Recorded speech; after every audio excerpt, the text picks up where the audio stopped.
this revolt refers to the situation which was created among the lower classes, right? Industrialization has already taken place, clear? And in the industrialization, we read that people migrated from different areas to the places where they thought that more opportunities of work will be there. As a result, what happened that the cities started getting crowded, and with that, the problem of housing, food and employment arose. As a result, those people who were not getting employment, clear, supposed employment, they came from the countryside to the urban areas thinking that they are going to get employment very easily, clear, because they heard that with the coming of industrialization, more requirement of workers is there in the cities in place of countryside. But this situation was not the same when they reached in the cities. So as a result, I told you that they started facing problems of housing, food and employment. Clear? So as a result, obviously when you are not getting employment, what is happening? You are not able to earn. And when you are not able to earn, it means that you are not able to fulfill your basic requirements. And if you are not able to fulfill your basic requirements, so it means that you will be facing hardship. मुश्किल आएगी ना आपको? Hardship का क्या मतलब है? मुश्किल जो आ रही है वो किन कारणों के कारण आ रही है? Right? So we have done those causes. That what is the reason? Now we'll come to the third part. That is the revolt. Now we have already read about ये जो दो हमने categories discuss करी है, workers and peasants. Clear? Workers and peasants. Workers, those who were going from one place to other in search of work in the factories, suppose in the industries. Peasants, those who were working for the landlords, those who did not have their own land to, जिनकी अपनी जमीन नहीं थी, जो दूसरों के लिए काम करते थे. Peasants वो हैं, right? And we already know कि इनको तो already hardships, peasants को तरह-तरह की hardships face करनी पड़ रही थी under the feudalism. Yes, under the feudal system. पढ़ा है ना हमने feudalism उसके अंदर. अब हम आते हैं थर्ड कैटेगरी है weavers. So the moment we say the word weavers, we have to correlate that with the textile industry. क्या करते थे weavers? कपड़ा बुनते थे. The word itself. हमने इनको वर्कर्स और पीजेंट्स के साथ कंफ्यूज नहीं करना है. वीवर्स की कैटेगरी अलग है. अब हमने इंडिया के कंटेक्स्ट में भी पढ़ा था पहले कि पहले क्या था वीवर्स आर इंडिपेंडेंट, ठीक है ना. क्या करते थे? रॉ मटेरियल होता था, उसका कपड़ा बुनते थे और उसको मार्केट में बेचते थे. Slowly what happened with the coming of the British? Industrialisation plus what happened in India? Britishers started trading themselves. क्यों? क्योंकि फिनिश्ड गुड की ट्रेडिंग में ब्रिटिशर्स को बेनिफिट मिल रहा था. उन्होंने आस्ता आस्ता पीजेंट्स के ऊपर कंट्रोल करना शुरू कर दिया. पढ़ा है ना हमने ये. They started controlling socially, politically and then economically. अब हमने उस टाइम पे सिविल डिसोबीडियंस टाइम पे पढ़ा था ना हमने. Poor peasants, peasantry, weavers, those workers who are working. तो सबसे बड़ी प्रॉब्लम क्या थी? जो असल में प्रॉफिट होना चाहिए था वीवर्स को, वो अब किसको जा रहा था? कॉन्ट्रैक्टर्स को, मर्चेंट्स को. क्यों? क्योंकि वो उनको दूसरी जगह से लेके काम उनको देते थे. एंड पहले तो वीवर्स को ये बड़ा अच्छा लगा कि हमें बैठे we are getting ready work and we'll get income. हमने पढ़ा था ना, they started doing farming also, they involve their family members also, उनको भी इन्वॉल्व कर लिया उन्होंने, ठीक है ना. उनको लगा कि अब उनको बहुत सारा प्रॉफिट है, तो शुरू में तो उनको ये चीज अच्छी लगी. बट स्लोली क्या हुआ? दे केम अंडर द कॉन्ट्रैक्टर्स. वो कॉन्ट्रैक्टर्स के अंडर आना शुरू हो गए. Why? Because they were bound by them. उनसे वो रॉ मटेरियल लेने लग पड़े और कपड़ा उनको बना के देने लग पड़े. Clear?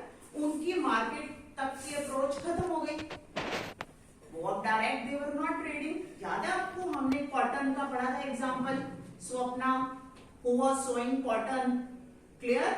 Because she had taken money on loan from the landlord, therefore she was bound to sell. और जब उसने स्वप्ना ने कॉन्ट्रैक्टर को बोला कि मार्केट में तो मुझे कॉटन का रेट ज्यादा मिल रहा है, तो वो कहते ठीक है फिर जाओ अपना कॉटन लेके मार्केट में चले जाओ. But why she didn't go? Because उसको पता था कि जब मेरी रिक्वायरमेंट होगी, मुझे कभी इमरजेंसी में पैसा लेना पड़ेगा, तो मेरे को कौन देगा? लैंडलॉर्ड ही देगा ना. सो अंडर दोस सर्कमस्टांसेस वो बाउंड हो गई ना उसी को अपना सेल करने के लिए. इसी तरह जब ये वीवर्स के साथ ये वाला सिस्टम हुआ, the contractors started making more money. Clear? And as a result now you see on page, next page, on page number 16, that earlier in 1845 weavers in Silsia had led a revolt against the contractors, second paragraph, who supplied them raw material and gave them orders for finished textiles but drastically reduced their payments. Why they are using the word drastically reduced? Drastically reduce का मतलब होता है कि एकदम से कम कर देना. Right? Suppose your vehicle is going on the speed of 100, suddenly there is some road block और something, you put a brake and drastically right reduce the speed of the vehicle. आपने एकदम से 100 से उसको 20 पे कर दिया, रिड्यूस्ड. सो एकदम से there is a fall, sudden fall हुआ, तो तब हम वर्ड यूज करते हैं ड्रास्टिक. अदरवाइज हम कहते हैं उसको रिड्यूस कर दिया, कम कर दिया. We could have used these kinds of words. तो जब हमने ड्रास्टिकली वर्ड यूज कर दिया तो उसका मतलब कि कहां अगर वो किसी वीवर्स को 500 रुपया देते थे, एकदम उसकी इनकम 100 रुपए पे गिरा दी पेमेंट्स. बिकॉज जो इससे पहले आपने 7th स्टैंडर्ड में, फिर मैंने आपको याद करवा रही हूं, हमने पढ़ा था ना how the exporters made more profit. Story of a shirt in the market पढ़ा था ना. उसमें एक था ना कि how the exporters made more profit. Exporters को प्रॉफिट काम कौन करता था? वर्कर्स. प्रॉफिट किसको मिल रहा था? एक्सपोर्टर. जो मिडिलमैन है एक्सपोर्टर, कैसे वो क्या करते थे? वर्कर्स का टाइम स्पैन इंक्रीज कर देते थे और उनकी सैलरी रिड्यूस रहती. ठीक है ना? उन्होंने ये माइयर्स अडॉप्ट कर लिए, वर्कर को टाइट कर दिया और अपना प्रॉफिट इंक्रीज कर लिया. जब यहाँ पर कॉन्ट्रैक्टर ने देखा कि जो वीवर है वो तो अब हमारे हाथ में आ गया, ठीक है ना, अब तो वो बाउंड हो गया, अब उसने मेरे से कपड़ा ले लिया. अब मैंने उसको चाहे पहले बोला हो, ठीक है ना, कि तुम्हारा जो कपड़ा है वो इतने पे बिकेगा, बट अब मैं कह दूं कि भी मार्केट में तो बहुत डिक्रीज हो गई है, मार्केट में तो कपड़े की वैल्यू बड़ी गिर गई है, अब तुम्हारा कपड़ा 900 रुपए मीटर के हिसाब से नहीं बिकेगा, अब तो 500 पे बिकेगा, देख लो तुमने देना है कि नहीं देना. Obviously what will I do? जो वीवर है बहुत एक छोटे लेवल पे बैठा हुआ है, वो अपने घर में कपड़ा रख के क्या करेगा? अगर उसने काम किया है, उसकी फैमिली है, उसके पास कोई और सोर्स ऑफ इनकम नहीं है, तो वो क्या करेगा? उसको बोलेगा कि हाँ ठीक है, give me this much only. So drastically reduced their payments. So as a result, what happened on June 4th at 2 p.m. a large crowd of weavers emerged from their homes and marched in Paris to the mansions of their contractors demanding higher wages. Mansions हम किसको कहते हैं? बहुत बड़े-बड़े घर जो होते हैं उनको हम mansions कहते हैं. So when the weavers saw that this was injustice, उनके साथ बहुत injustice हो रही थी, so they all came together and they went to the contractor's mansion.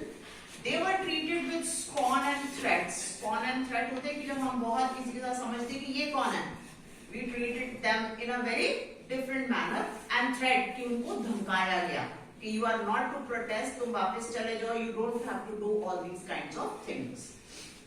Following this, a group of them forced their way to the house, smashed its elegant windows and panes. So now the weavers were also very angry. So what did they do?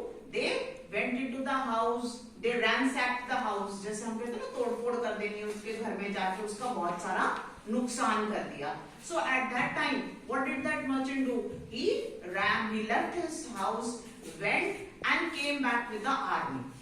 उसने, जैसे हम कहते हैं police को हमने report लिखवा दी और वो पुलिस आ गई, so he came and as a result now see the last line 11 weavers were shot.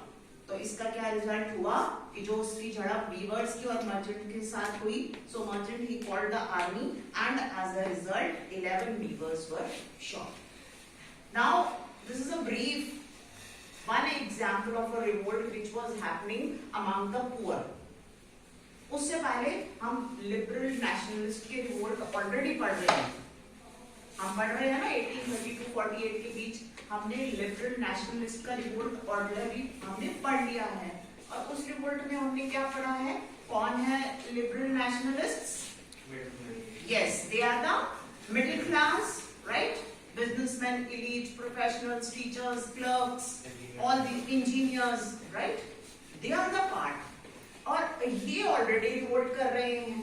So at a time in the society, in the different groups at different places in Europe, revolts are taking place. Clear? कर उनको different groups कर रहे हैं, different जगह पर कर रहे हैं, बट कहीं ना कोई रिवोल्ट्स यूरोप में एट अ टाइम चल रहे हैं. That's why we read that phase that from 1830 to 1848 a period of revolts and revolutions. Clear? So now next we are going to read 1848, the revolution of the liberals. So parallel to the revolts of the poor, unemployed and starving peasants and workers in many European countries in this year, a revolution led by educated middle class was underway. ठीक है, ये हमने already कर लिया है कि parallel Europe में different sections of the society are revolting under different conditions. जैसे हमने civil disobedience movement में एक क्वेश्चन किया था ना कि why the different sections of the society joined the civil disobedience movement. कि जो प्लांटेशन वर्कर्स थे वो क्या चाहते थे, जो बिजनेस क्लास थी वो क्या चाहती थी, तो इसी तरह जो पुअर थे वो किसी और बात को लेके रिवोल्ट कर रहे थे. अब जो लिबरल्स थे वो क्यों रिवोल्ट कर रहे थे? We know that they wanted an end to the monarchy. जो लिबरल्स थे वो क्यों रिवोल्ट कर रहे थे? Because they wanted an end to the monarchy. और जो कंजर्वेटिव्स थे वो क्या चाहते थे? Old system. Yes, they wanted monarchies to continue.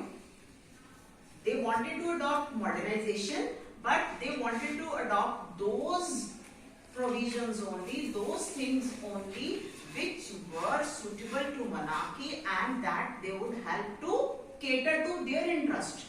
उनके इंटरेस्ट फॉरवर्ड करने के लिए वो जो सिलेक्टिव प्रोविजंस थे वो रखना चाहते थे, बाकी वो रखना नहीं चाहते थे. But liberals wanted that the monarchies should come to an end. So events of February 1848 in France had brought about an abdication of the monarch, means उसको अपनी throne छोड़ने के लिए मजबूर कर दिया, and a republic based on universal male suffrage was proclaimed. ये हमने पहले पढ़ लिया है कि all those who were above the age of 21 उनको right to vote दे दिया था. In other parts of Europe, where independent nation state did not yet exist, such as Germany, Italy, Poland, and Austria-Hungary Empire, men and women of liberal middle classes combined their demands. अब जगह जगह पर क्या demand हो रही है liberals की? Underline this: constitutionalism with national unification. ठीक है, अब हम किस तरफ बढ़ रहे हैं? Small states are there. We know that Germany was, अभी ऐसा किसी को ये नहीं पता था कि जर्मन नेशन है, ऑस्ट्रिया है, पर्शिया है, and we know that there is a small 39 confederation of 39 states. Clear? So अभी तक जो जर्मन एम्पायर है, इटली एज एन एम्पायर है, वो अभी यूनिफाइड नहीं हुए हैं, उनकी यूनिफिकेशन अभी नहीं हुई है. तो ये जो लिबरल्स हैं ये क्या चाहते हैं? कॉन्स्टिट्यूशनलिज्म. मींस कि जो भी पावर्स हैं, चाहे वो किंग के हैं, चाहे वो इलेक्टेड पार्लियामेंट है, उसका बेस क्या बन जाना चाहिए? कॉन्स्टिट्यूशन. जैसे हम कहते हैं ना गवर्नमेंट चेंज होती रहती है, India has a written constitution, government हमारी चेंज हो जाती है. हमें कहां से पता लगता? अगर आप आज फार्मर्स प्रोटेस्ट कर रहे हैं, ठीक है, वो कह रहे हैं कि ये जो फार्म लॉज बने ये उसका सेंटर का सब्जेक्ट ही नहीं था. सबसे पहली प्रॉब्लम कि ये सेंटर का सब्जेक्ट ही नहीं था, it is a state subject. तो सेंटर को without consultation of the states ये लॉ बनाना ही नहीं चाहिए था। ठीक है, तो ये हमें कहां से पता लगा? कहां से पता लगा? कॉन्स्टिट्यूशन। बेटा ये तो आपने भी पढ़ा है, union list, state list, concurrent list. अब जब आप सुनते हो ये फार्मर्स लॉ के बारे में या इसके फार्मर्स एजुकेशन के बारे में सुनते हो, तो इसमें तो ये चीज तो आपने भी पढ़ी है कि there are 3 lists. Clear? We have a union list, state list and a concurrent list. तो जो यूनियन लिस्ट का हमने पढ़ा है ना, आपको क्वेश्चन भी आया था दैट दो subjects on which the center has the authority to frame the laws। इसी तरह स्टेट के पास है और कॉन्करेंट हमें पता है दोनों। क्लियर? चाहे इंडिया का जो है स्ट्रक्चर क्या है, यूनिटरी है, but we work on the character of a federal system. तो अगर ये सब्जेक्ट कॉन्स्टिट्यूशन में स्टेट सब्जेक्ट्स के अंडर था, तो before making law on this the center could have consulted the states कि आपसे ये लॉ नहीं बन पा रहा है, तो कहीं ना कहीं इसमें ये चीजें होनी चाहिए, या सेंटर स्टेट्स को डायरेक्शन दे देती कि ये आपका सब्जेक्ट है, हम चाहते हैं कि इस पे ये वाले प्रोविजंस है, इस पे लॉ बनाया जाए। सेंटर स्टेट को ये डायरेक्शंस दे देती, स्टेट को पावर देती। सो सबसे हमें ये कहां से पता लगता है? Why I am explaining this? कि ये हमें कहां से पता लगता है कि किसके क्या पावर्स हैं? ये हमें पता लगता है कॉन्स्टिट्यूशन। क्लियर? तो इसी तरह उस टाइम पे जो लिबरल्स थे वो चाहते थे कि किंग कहे कि आज ये कर लो, कल वो कर लो, everything was in the hands of the king. They wanted a base should be such, constitutional base should be there that सबके क्या राइट्स हैं, किसके क्या राइट्स हैं, those should be written। Clear? They took advantage of the growing popular unrest। and advantage किस चीज का? भी अभी ऑलरेडी हो रहा था। अब क्या हुआ? पहले तो ये सिर्फ फार्मर प्रोटेस्ट ही स्टार्ट हुआ था, ये पैरेलली चीजें चल रही हैं, that's why I'm giving। अब क्या हुआ? कई और लोग भी उसके मिल गए हैं, कहीं और भी जगह प्रॉब्लम्स थी, कोई ट्रेड यूनियंस हैं, कोई और हैं, they have also joined hand, right? That's why it has become so large। Similarly कहते उस टाइम पे लिबरल्स ने जब ये अपना प्रोटेस्ट शुरू किया, तो उन्होंने देखा कि already there is lot of people who are against the monarchies और they are protesting against the monarchies for various reasons. To push their demands for the creation of a nation state on parliamentary principles, a constitution, freedom of press and freedom of association. ये हमने जब conservative resign 1815 के बाद पढ़ा था ना, तब हमने पढ़ा था ना censorship. That time I had explain to you कि सेंसरशिप क्या है, सेंसरशिप लगाए। तो अब what they are saying, freedom of press. Freedom of press itself means that there should be no censorship. Yes. Now in German regions, a large number of political associations whose members were middle class professionals, businessmen and prosperous artisans came together in the city of Frankfurt. और अब वहां पर भी ये सारी जो tussle चल रही थी, वहां पर अब उन्होंने क्या किया, Frankfurt is the name of a place. Clear? तो अब वहां पर भी उन सबने आके सोचा कि अब हम भी मिलके एक कुछ ऐसी ऑर्गेनाइजेशन बनाते हैं जिसमें हमें what we will do, decided to vote for an all German national assembly. ठीक है? तो अब what is this is step towards unification of Germany. On 18th May 1848, 831 elected representatives marched in a festive procession to their place in Frankfurt Parliament, convened in the Church of Saint Paul। Frankfurt में कहा उन्होंने ये call की parliament? in Saint Paul। They drafted a constitution for a German nation to be headed by a monarchy subject to parliament। चाहे उसको monarchy head करे, जैसे मैंने आपको बताया था ना कि यूके में चाहे head is the queen, but they have a prime minister. So वही बात वो कह रहे हैं कि चाहे जो मोनार्क है वो ही हमारा हेड रहे, but subject to a parliament. It means कि रिप्रेजेंटेटिव्स विल बी देयर।